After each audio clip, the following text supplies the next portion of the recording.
రౌడీలు సంఘ విద్రోహ శక్తులను ఎవరూ ప్రోత్సహించవద్దని సీఎం చంద్రబాబు పిలుపునిచ్చారు.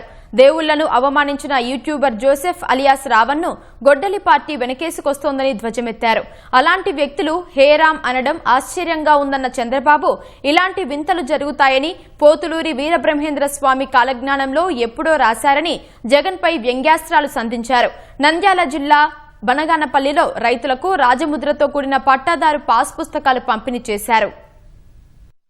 ఒక రాజకీయ పార్టీ రావణ్ అనే వ్యక్తి పురాణాలను దూషించాడు. రాముణ్ణి సీతపైన నీచంగా మాట్లాడాడు. తీవ్రవాదాన్ని పాకిస్తాన్ సమర్థించాడు. అలాంటి వాళ్ళకు అండగా ఆర్థిక సహాయం ఈ గొడ్డలి పార్టీ చేసే పరిస్థితి వచ్చింది. ఎంత బరిదిగింపని అడుగుతున్నా వెంకటేశ్వర స్వామికి పోవాలంటే మీరు డిక్లరేషన్ ఇవ్వాలి. ఇక ఇమ్మంటే నేను ఇవ్వనంటాడు. నిన్న మాట్లాడతాడు హే రామ్ అంటాడు. ఇలాంటి వింతలు విచిత్రాలు జరుగుతాయని వీరబ్రహ్మం గారు ఆ రోజు చెప్పారు. అవునా కాదా తమ్ముళ్ళని అడుగుతున్నా. కాలజ్ఞానం రాసిన ప్రాంతం రవ్వల కొండ. ఆ కొండ ఈ బనగానపల్లి నియోజకవర్గంలోనే ఉంది.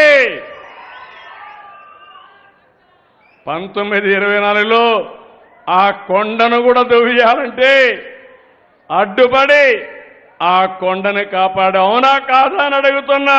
తల్లి బతికుంది. తల్లి ఆస్తికి ఆవిడ్ని హింస పెడతాడు. అంటే తల్లికి మాత్రం ఆస్తి ఇవ్వడు, కానీ తండ్రికి మాత్రం చనిపోయాడు కాబట్టి ఓట్లు కావాలి కాబట్టి పూజలు చేసే పరిస్థితికి ఉన్నాడు. అవునా కాదా? మీకు ఇలాంటి కన్నబిడ్డలు కావాలని అడుగుతున్నా. రాయలసీమలో వాళ్ళు రక్త చరిత్ర రాశారు.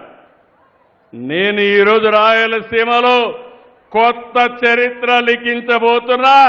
అదే రాయలసీమ రతనాల సీమ.